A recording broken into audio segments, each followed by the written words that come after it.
I want to read this thing I wrote.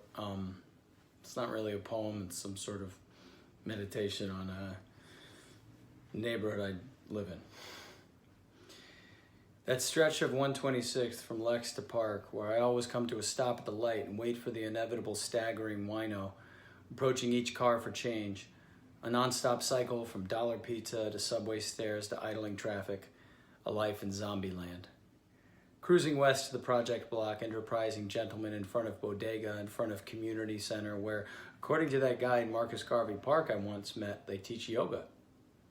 He once saw me stretching after a run and he came over to talk, wheeling his friend in a chair, his apparently recently widowed friend.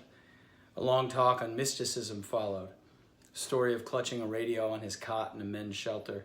Lady on BAI talking about ESP, and then achoo! From a nearby cot, and without missing a beat, the lady on the radio says, "Bless you." Back to the bodega. Another stop in Zombieland, where after teaching I attempt to stretch out my back kinks in the driver's seat as I crawl west, often coming to a stop in front of the bodega where I can secretly spy on the dealers, or maybe yogis, as I've always spied on tough men, men with bops in their step, men with nothing to lose. And where I once watched a large group of them smirk as one, which one, was taunted by a girl, perhaps with a broken heart, though damned if she was going to let on. Yelling from across the street, "Come get your sweater!" Holding up a hoodie recently sliced up into pieces. "Come get your sweater!" An almost convincingly friendly look on her face as she displays her work on his clothing. What has she been through to perfect that look? I inch forward to Park, coming to a red underneath the Metro North, the commuters above never setting foot on this pavement. Larchmont to Grand Central, Scarsdale to Grand Central, Hartsdale to Grand Central and back. A chance to spot two old black men holding it down beside a large shipping container. A brief conversation during prep. Youthful movements within stiff frames, pipe packed, time for action. One turns his back, other standing guard, awkward shifting. New to this?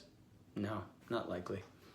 But an uncomfortable, defenseless stance, as if nervous on the first day of school. Am I wearing the right sneakers from 50 years ago?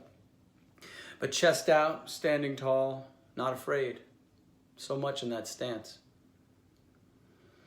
Then time for action again. You're up, old man. Switcheroo, spark, spark, and I'm gone.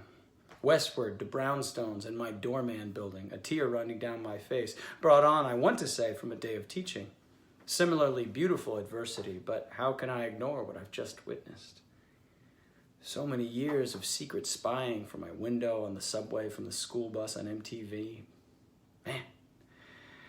And I relate to the adversity. I do. With what I've got, the struggle has been real. Cracked my own ribcage ticking. I was always being shat on, laughed at, misunderstood, and felt a strong sense that I was made for something greater.